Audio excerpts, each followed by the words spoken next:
Alpha Pro 1 collagen is like this completely unnecessarily scientific word for scar tissue. In my understanding of tissue physiology, under any and all circumstances, there's a cascade of events that is both always happening and then has to happen. And the first step in the stress process is the brain is identifying partial pressure of oxygen.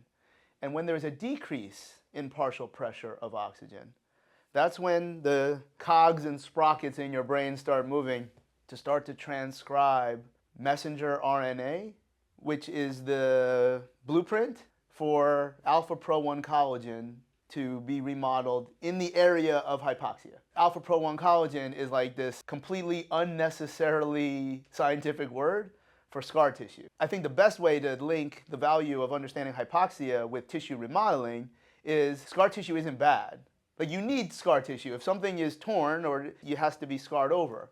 So if we can keep friends close and enemies closer, you understand now how martial arts type mobility, where it's this incredibly high levels of tension, creating temporary hypoxia, is how they can remain that flexible. Because once you get into the position, remember too, you always get 15 degrees give or take from an isometric. So hypoxia from a tissue remodeling is how you actually create the trigger.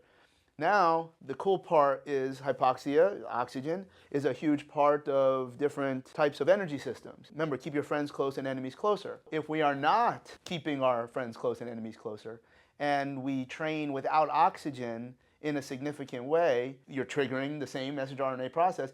But if you're doing so in this random instruction of how the tissue should be remodeled, that's how you get really, really jacked up. So what would the difference be between having localized hypoxia on site versus global systemic hypoxia, meaning being in a hypoxic environment? Totally. Yeah, that's probably not the same. Probably not the same. A partial pressure of oxygen at the tissue level is not necessarily what you're going to measure here. What you would use is near-infrared spectrometry, like MOXIE. This is why it's good. I think a device like that was to determine, okay, when should I stop this interval? How do I map out this very, very precise method of training so that I do not pay more for my speed of choice? And it's a very, very good thing. Except if you didn't do that, and you just thought you did, but then you crossed over into a more glycolytic environment, there's tissue changes. Now it's super, super important from a rehab standpoint. You're bringing on a level of load that's maybe good for performance, but probably not so good for your tissue quality. So what would the difference be between, let's say, blood flow restriction and being in a hypoxic environment? None. None. Because keep your friends close and enemies closer. Because the purpose of, again, and how I would position certain methods, the purpose of blood flow restriction training is not the same as the purpose of tissue remodeling. So for instance, this is why nothing in training is free. If I'm going to use blood flow restriction, I'm going to get lower load, perhaps protecting injured tissue, or maybe not. But overall, I'm going to create this maximally hypoxic, maximally acidotic, maximally edematous environment, which has probably the best trigger for a hormonal response. Does that hormonal response allow me to directly change direction of collagen fibers? Only if I'm in that direction. And if you're not, then you're not doing that. You're doing something else. Maximum hypoxia is good for some things and then not necessarily good for others. If you could only choose one method for creating a hypoxic environment, what would you choose? Sprint.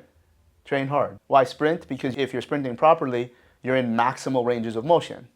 You will never see a good sprinter not be on camera. Maybe they might walk around really tight because they're so stiff.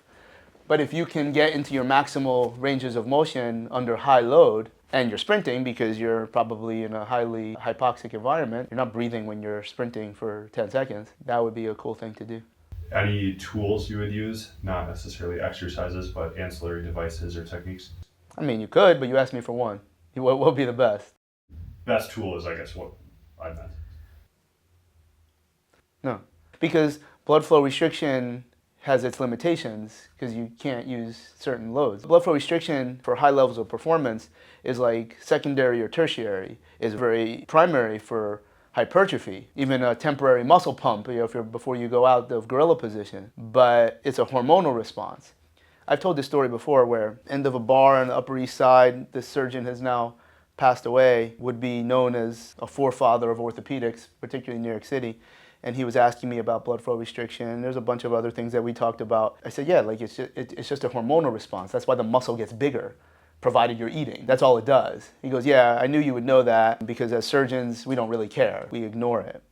So to use blood flow restriction for performance is not a bad thing, but you definitely won't get strong because the contractile elements are not being overloaded. Other things are being overloaded because we also know that for hypertrophy, just like bodybuilding, time under tension, like we know this, you can put an elite power lifter from Columbus, Ohio here and take an elite bodybuilder from Venice, California. All the steroids are the same. They're both absolute monsters, but the actual lean tissue mass on a bodybuilder is going to be much, much larger. Well, how do they train differently? They don't do heavy singles as much as a powerlifter would. So how do they get bigger? They get bigger with time under tension. Maybe they're more keen to eating, but that's consider everything else equal.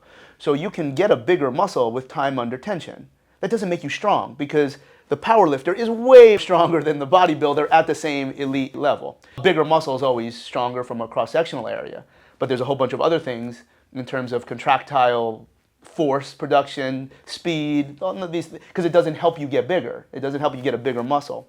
Now, if you can be swimming in ethically generated anabolic environment, which hypoxia absolutely would and should do, then you can get stronger by doing other protocols.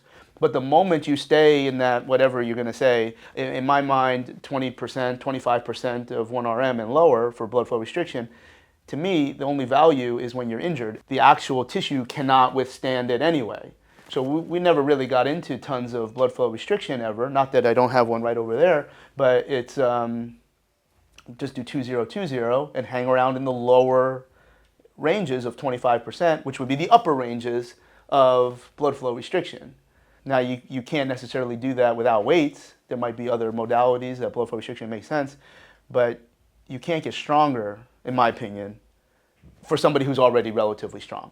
And again, that's this different view, in my opinion, of what people might take. Well, no, look, my ACL patient is so much stronger. I'm like, dude, he was at nothing anyway. Like, you could have done anything and he would have gotten stronger.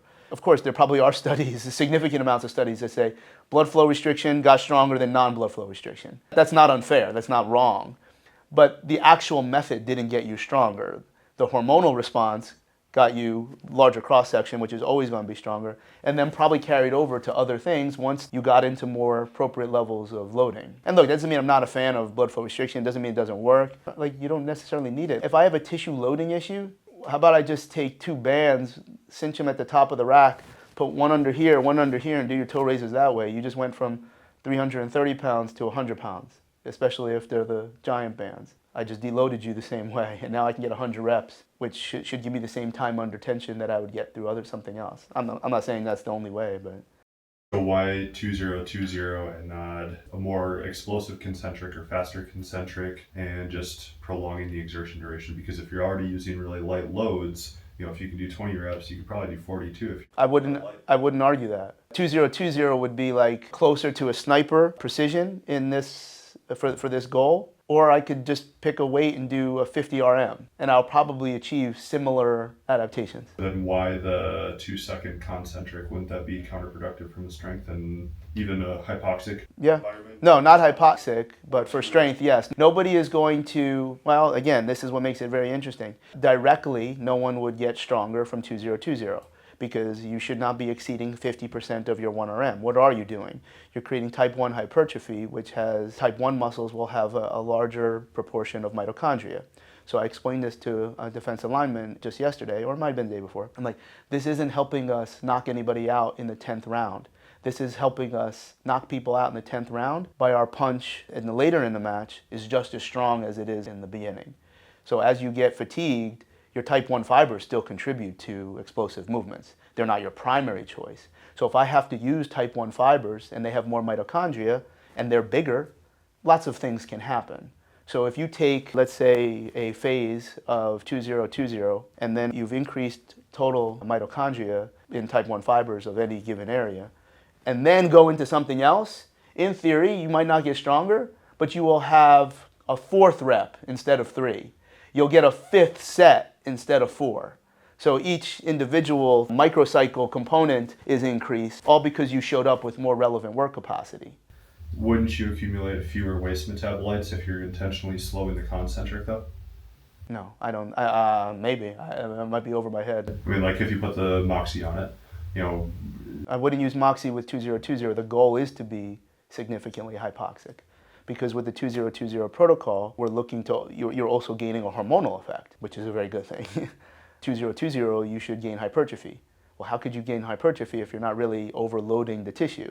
Well, you're going to overload it by time rather than tension. And this secondary hormonal response from high levels of acidosis. So MOXIE would, in theory, go off very quick if you did 2020. I would not argue that, like, hey, we just do sets of 50, which is probably not, it's certainly not exactly the same, but you might get actually close to without this precise tempo. But I'm not sure like concentric and eccentric has any difference in terms of generating metabolic waste. If I'm wrong, and I can be wrong on that. It's not something I think about, put it that way.